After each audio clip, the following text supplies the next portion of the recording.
మీరు కొత్త పెన్షన్లు ఎప్పుడు ఇస్తున్నారు చెప్పండి అధ్యక్ష మంత్రి గారిని. ఏ ఒక్కటి 66 లక్షల పైచిలకు పెన్షన్లు వస్తుంటే ఈరోజు 60 లక్షల వరకే ఇస్తున్నారు. మరి మిగిలిన 5-6 లక్షలు ఎక్కడిపోయినా అధ్యక్ష? ఇవన్నీ అవాస్తవాలు చెప్పి సభను తప్పుదో పట్టిస్తున్నారు అధ్యక్ష. జగన్మోహన్ రెడ్డి గారు ప్రతి 6 నెలలకు ఒకసారి అర్హులైన ప్రతి వాళ్ళకి ఇవ్వడం జరిగింది. ఇంకా పౌచ్ కేసు అంటారు సార్. మీ క్లారిటీ ఏంటంటే 66 లక్షల పైబడి ఉంటే ఇంకా పెరగాల్సింది పోయి 60 లక్షలకే ఎట్లు పడిపోతాయి అధ్యక్ష? పేదలను అన్యాయం చేయడం కాదా? డిఫరెన్స్ ఏంటనేది అదే సార్. కొత్త పెన్షన్లు ఒక్కటి కూడా ఇవ్వలేదు. మంత్రి గారు మళ్ళా పైన గత ప్రభుత్వాన్ని బ్లేమ్ చేస్తున్నారు. ఒకటి కూడా ఇవ్వలేదు, స్పౌస్ కేసు ఇవ్వలేదని. అందరికీ ఇచ్చారు అధ్యక్ష. చంద్రబాబు నాయుడు గారు 2019 పదవి దిగిపోయేసరికి 34 లక్షల మందికే పెన్షన్ ఇచ్చేవాళ్ళు. 34-35 లక్షల మందికి ఇచ్చేవాళ్ళు.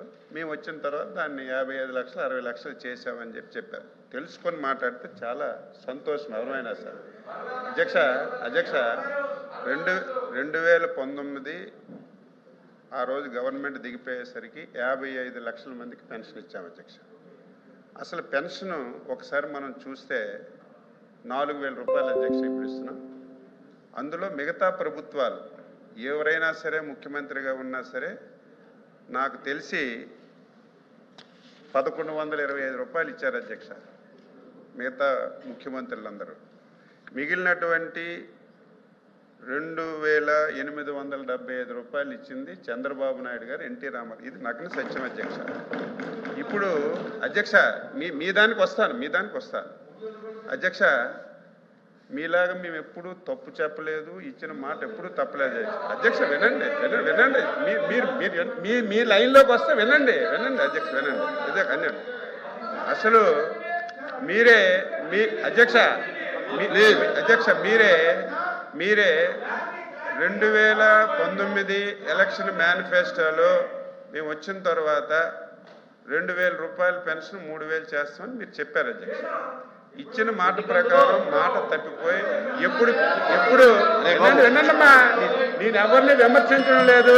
తర్వాత మీరు మాట్లాడండి, అరగంట మాట్లాడండి. నేను తప్పు ఉంటే అచ్చెన్నాయుడు గారు తప్పు మాట్లాడారు చెప్పండి. మీరు వినండి, ముందు వినాలి కదా.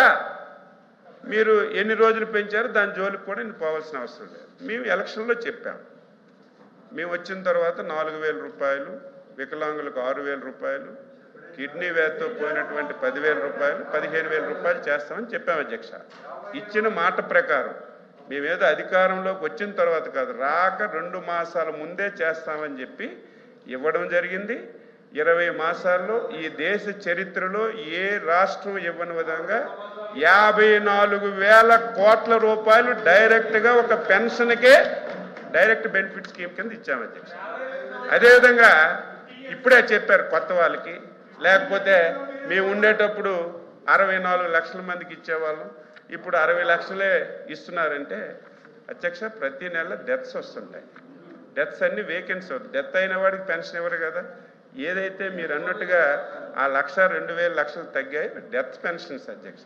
అయితే మీరు ఇంకోటి చెప్పారు, గతంలో లేనటువంటి ఇబ్బందులు పడినటువంటి అవసరాలన్నీ మేము క్లియర్ చేసాం అధ్యక్ష. గతంలో ఎవరైనా ఒక నెలలో పెన్షన్ తీసుకోకపోతే 2వ నెలలో క్యాన్సిల్ చేసేవారు.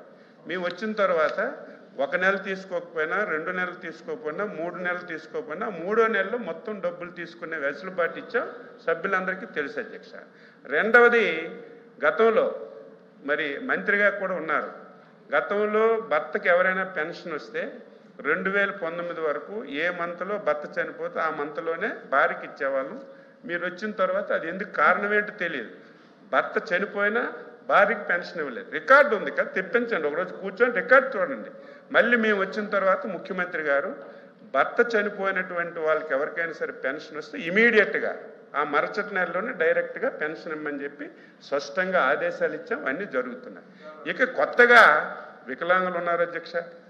దుర్మార్గంగా 2019-25 అర్హత కలిగిన వాళ్ళకి మీరు నిబంధనలు పెట్టి కరెంటు బిల్లు వస్తుందని, కారు ఉందని, భూమి ఉందని, లేకపోతే అది ఉందని, ఇది ఉందని చెప్పి చాలామందికి పార్టీ ముద్రేసి చాలా పెన్షన్లు తీశారు అధ్యక్ష. అదేవిధంగా జెన్యూన్గా భర్త చనిపోతే భార్య విడో అవుతుంది. వాళ్ళు కూడా ఉన్నారు. ఇవన్నీ ఆ సబ్ కమిటీలు నేనున్నాను, మంత్రి గారు ఉన్నాం. ఇవన్నీ ఎన్ని ఉన్నాయి మొత్తం రాష్ట్రంలో పూర్తిగా భర్త చనిపోయినటువంటి భార్యలు ఎంతమంది, గత ప్రభుత్వంలో అర్హత కలిగిన వాళ్ళకి పార్టీ పేరు పెట్టి తీసిన వాళ్ళు ఎంతమంది, ఇవన్నీ కూడా మొన్ననే రివ్యూ చేసాం అధ్యక్ష. కొత్త వాళ్ళకు కూడా ఇచ్చే కార్యక్రమం ముఖ్యమంత్రి గారు ఆలోచిస్తున్నారు. రెండవది 50 సంవత్సరాలు అధ్యక్ష. చాలా కులాలకు 50 సంవత్సరాలు ఇచ్చాం. మీ అందరికీ తెలుసు, మత్స్యకారులకు 50 సంవత్సరాల పెన్షన్ తెలుగుదేశం పార్టీ చంద్రబాబు నాయుడు గారు ఇచ్చారు. టాడీ ట్యాపర్స్కి ఇచ్చాం, ట్రైబల్స్కి ఇచ్చాం. ఇంకా మిగిలిన వాళ్ళు కొంతమంది ఉన్నారు, వాళ్ళకు కూడా ఇచ్చే కార్యక్రమం చేయడానికి అన్ని రకాలుగా ఆలోచిస్తున్నాం. కొత్త పెన్షన్లు అనేవి అవసరం ఉంది. మీరు చెప్పినట్టుగా ఎవరైతే భర్త చనిపోయినటువంటి భార్యలు ఉన్నారో, మీ దుర్మార్గం వల్ల గత ప్రభుత్వంలో అర్హత కలిగిన వారికి తీసేసిన వాళ్ళు ఉన్నారు, వీళ్ళందరికీ ఇవ్వడానికి మేము ఇప్పటికే మొత్తం రివ్యూ చేశాం, ముఖ్యమంత్రి గారి దృష్టిలో పెట్టాం. అర్హత కలిగిన ప్రతి ఒక్కరికి ప్రభుత్వం పెన్షన్ ఇస్తుందని మీ ద్వారా ప్రజలకు తెలియజేస్తున్నాం. ఈ 19 నెలల కాలంలో ఈ 60 సంవత్సరాలు నిండా ఏ ఒక్క వృద్ధులకైనా సరే కొత్త పెన్షన్ ఇచ్చారా? ఈ 19 నెలల ఈ 14 నెలల కాలంలో, అంటే మీరు దిగుబడి స్పౌస్ అనే వర్డ్ వాడారు కాబట్టి, స్పౌస్ అంటే ఏంటంటే ఎవరైతే పెన్షన్ హ్యావింగ్ ఏ పెన్షన్ వచ్చేవాళ్ళన్నారో వాళ్ళ భార్య స్పౌస్.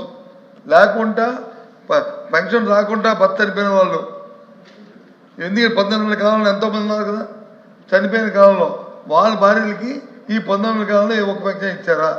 ఎప్పుడు ఇస్తారు అంటే 19 నెలల కాలంలో వారు చెప్పింది కానీ మీరు చెప్పింది కానీ ఇవ్వలేదని. ఇంకో విషయం కూడా చెప్పారు ఆయన, ఏది సిగ్నెట్ వ్యాలిడిటీ, ఎవరైతే పెన్షన్ ఎలిజిబిలిటీ కోసం పెట్టాం కదా ఎలిజిబిలిటీ, ఇంతకుముందు ఇచ్చిన ప్రభుత్వం పెట్టిన ఏదైతే ఎలిజిబిలిటీని ఇచ్చారు, మీరేమైనా మార్పులు చేశారా? మార్పులు చేశారా? చేయలేదు. అదే మార్పులు కదా జరుగుతున్నాయి. మరి మీ ప్రభుత్వం కూడా దాంట్లో ఏం మీరు మార్పులు చేయలేదు కదా. అదే కదా ఇస్తున్నారు ఎలిజిబిలిటీ, అదే కదా క్రైటీరియా. ఆ క్రైటీరియాని మీరు మార్పులు చేయలేదు కాబట్టి అది పక్కన పెట్టండి, అది అప్రస్తుతం. మీరేదో మేము ఉద్ధరించమనడానికి గత సంవత్సరం కూడా 3,000 రూపాయలు ఇచ్చాము. ఈ సంవత్సరం మీరు మీ ఎన్నికల ప్రకారం 4,000 ఇస్తాం, 4,000 మీరు ఇచ్చారు, fine, there is no issue. కానీ 50 సంవత్సరాలకి ఇస్తున్నారు, అది ఈ రోజుకి దాని గురించి ఊసే ఎత్తట్లేదు, మాట్లాడలేదు. అది ప్రజలు తెలుస్తారు. ఇందాకే చెప్పాను, రాబోయే కాలంలో ప్రజలు దాని మీద నేను న్యాయ నియతులు తెలుస్తారు. మీరు ఎంతవరకు నిజాయితీ పరులో, మీరు ఎంతవరకు మీరు ఎంతగానే కదా మీ నిజాయితీ ఏదో ప్రజలు నిర్ణయిస్తారు. కానీ సూటుగా అడుగుతున్నాను, ఏదైతే 19 కాలంలో ఎవరైతే అర్హులు ఉన్నారో, ఎవరైతే వృద్ధులు ఉన్నారో 60 సంవత్సరాలు నిండి వాళ్ళకి పెన్షన్ని ఎప్పటి నుంచి మీరు ఇస్తారు? ఎంతమంది ఆ సంఖ్య ఉంది? ఎంతమంది ఆ సంఖ్య మీద ఉందా? ఎవరైతే వితంతులు ఉన్నారో ఈ 19 నెలల కాలం అంటే 14 అంటే వీళ్ళకి ఇచ్చారు కాబట్టి, ఎవరికి 4 నెలల కింద స్పౌస్కి స్టార్ట్ చేశారు మీరు ఇస్తామని. కానీ ఎవరైతే ఇంతకుముందు పెన్షన్ దాకా అర్హత ఉండి వాళ్ళ భర్త చనిపోతే వాళ్ళకి ఎప్పటి నుంచి మీరు ఇస్తారు? అదేమైనా మీ డేట్ కట్ ఆఫ్ డేట్ ఉందా? లేదు 5 సంవత్సరాలు గడిపేస్తారా?